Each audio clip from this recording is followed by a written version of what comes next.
So we got ourselves a little treat today. Some 1950s jukebox classics. Let's go. Hi guys, welcome to Lee Reacts. Hope everyone's having a good day. Bang. I've had better ones, but I'm here. As you guys know, I show up when I can. We're doing something courtesy of our patron, Jim. Thank you for your support, Jim. I truly appreciate you, my friend. He always sends in different picks. Like, it's all over the spectrum, and I love that. I love that we have people that pick the same band over and over, because I really enjoy that band.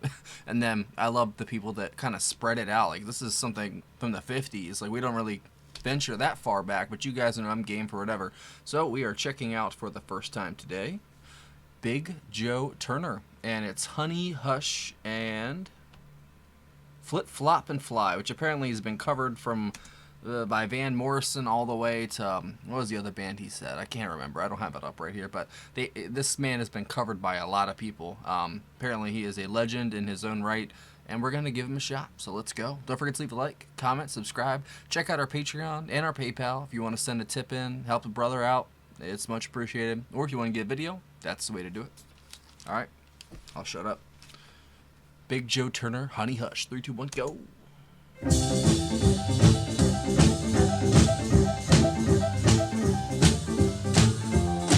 I let it roll like a big wheel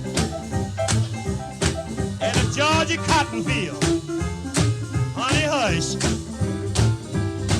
I did come in this house, stop on that yakety yak. Oh, hell yeah. I did come in this house, baby, stop on that yakety yak. I'll fix myself, I don't want no talking back. Well, you keep on jabbering, talking about this and that. Honey Hush. Well, you keep on jabbering, talking about That's this funny. and that. I can already tell. I got news for you, baby. You ain't nothing but an alley cat. Retired. Turn off the waterworks, baby. They don't move me no more. Oh, that piano. Nice. Turn off the waterworks, baby. That don't move me no more. When I leave this time, I ain't coming back no more. Honey Hush. Yep.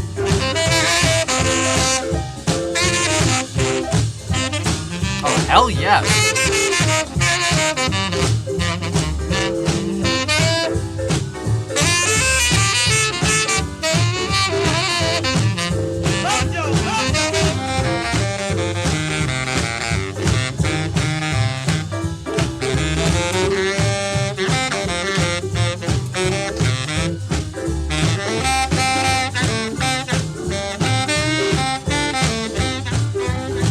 Yeah, you can taste that reed from here. Come on, that yakety yak. Come in here, woman. Come on, that yakety yak. Don't make me nervous, cause I'm holding a baseball bat. What? Singing hi-yo, silver. Lone Ranger? Say hi-yo, silver. Say hi-yo, silver. Hi-yo, silver. Wow. Singing hi-yo, silver. What a voice. Holy shit. Say hi-yo, silver. Oh, hell yeah. In and out like a thief in the night, man. I love these old songs. So much jam-packed into 2 minutes. Flip, flop, and fly. Now when I get the blues, I get me a rocking chair. When I get the blues, I get me a rocking chair. Reminds me of Bop Well, Pills the already. blues overtake me, gonna rock right away from here. Now when I get lonesome, I jump on the telephone. When I get lonesome, I jump on the telephone. That drummer stays in the pocket. The first song and I this one. call So my good. baby, tell him on my way That back traditional home. grip, baby. Now flip, flop, and fly. I don't care if I die. Now flip, flop, and fly. I don't care if I die. Don't ever leave me. Don't ever say goodbye. Oh, wow. Give me one more kiss, hold it a long, long time. Give me one more kiss, hold it a long, long time. Now love me, baby, to the feeling hits my head like wine. Here comes my baby, flashing a new gold dew. New gold dew? Here comes my baby, flashing a new gold dew. The bass. Well, she's so small she can mumble in a payphone booth. It's a double bass, right? Now flip, Flop, flop, and fly. I don't If care I if die. I die. It's already stuck on my head. Now flip, flop, and fly. I don't care if I die. Now don't ever leave me. Don't ever say goodbye.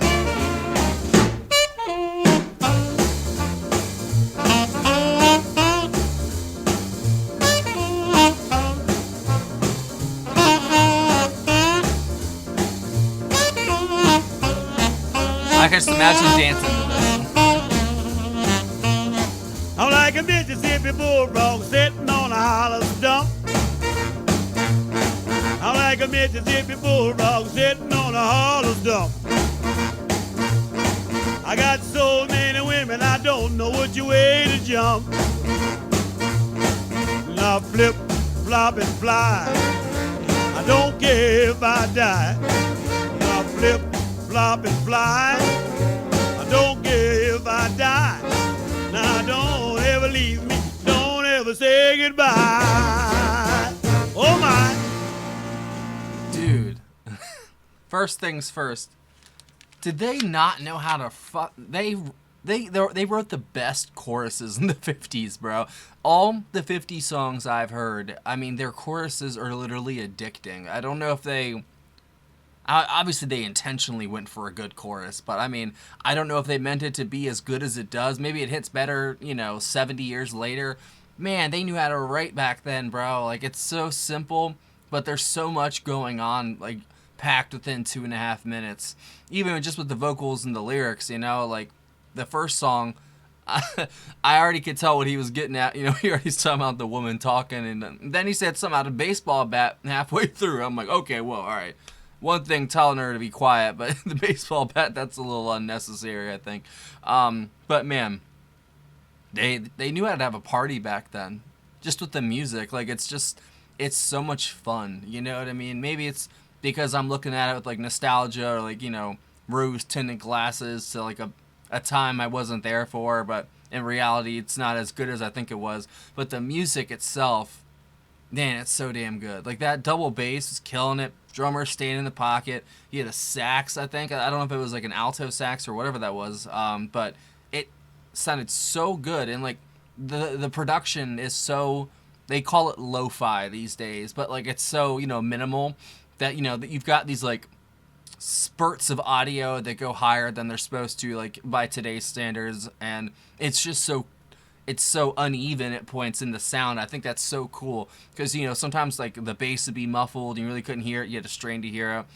The piano in the first song was sick, but it was like really underneath the vocals and the drumming. But still, if you really listen to it, there's so much going on. It's so good and it's so fun. I think that's really what it comes down to. Like, I see why these are classics that have been covered over and over and over, because they're not too outlandish, they're not too hard, you know what I mean? Like, this is something you could get your boys together and you could easily get it down, but man, you could put your spin on it too. Like the Macy Skipper song that I still am addicted to, and it's funny because it's called Bop Pills, and I listen to that song daily, bro. I think it was Cortland who requested that.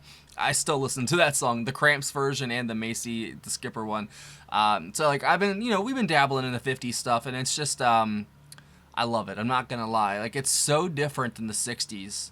Like, you can see, like by the limited knowledge I have of the 50s music, the change going into the 60s is fucking insane. Like, seriously, like, and it's not all bad and it's not all good. Like, they lost some aspects of things and they gained others, I think, if you go by the cultural zeitgeist of things. Obviously a lot happened between this time and, say, when CSN, the original album, came out. A lot of a lot of carnage, a lot of, you know, a lot of television, a lot of putting the camera on things, and, you know, people seeing things for the first time, you know. Even though, I mean, I know they had stuff from World War II, but I feel like most of that was like propaganda, you know what I mean, in a way. But, you know, going into Vietnam and stuff like that, you actually had real footage of it and what was going on, and I don't know. That definitely changes the people, especially people that are drafted and sent over there to die. You know what I mean? So, and obviously the people in the 50s had just lived through World War II. So they were just trying to have a good time. You know what I mean? Because they had just been through hell. Literal hell. And they're like, fuck it, let's have a party. You know what I mean? We survived. Let's have a good time. So I mean, like, that was just excellent. Thank you, Jim. That was great as always. Like, I honestly couldn't pick between the two. If I had to pick one, you know, gun to my head, I'd probably go with the second one. But, you know, that one has such an addicting chorus that kind of rises above the first one. But the first one, the piano was excellent, and his vocals. I mean, good God, his vocals are just out of this world. The stuff he was doing with his voice there at the end of the first one, it was just like, whoa, made me stop and like, what the hell is this, dude? And that's another thing. It's like they're very boisterous singers. The ones from back in the 50s, you know, they're very flashy with their vocals. You know what I mean? And I feel like that's something that might have been lost a little bit in the 60s, even though there was obviously insane vocalists in the 60s. You know, got Joplin and, you know, a list of others. But this just has some panazz, is that the word? Pizzazz? I don't know. I think I always mess that word up, you know, or panache. I don't know. It's just got some swagger to it, you know. And I feel like the 60s were more of like an introspective, retrospective sort of time. This is more of a let's dance and have a good time with music, you know. And I'm not saying that they lost that going into the future decades, but I don't know. This is something special, and it's different than a lot of the other stuff that came after it, you know. And that's you know, talking about all the other 50 songs I've heard too.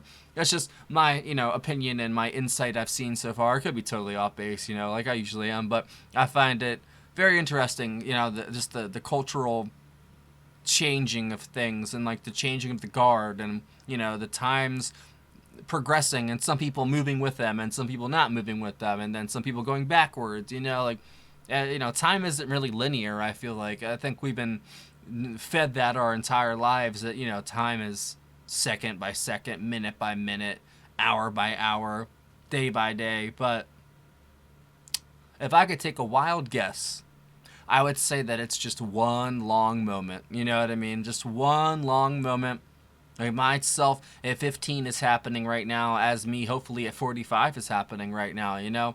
And that's why we get deja vu, and, you know, those dreams we get that we don't talk about, you know, but not those ones, but you know what I'm talking about, those like crazy dreams.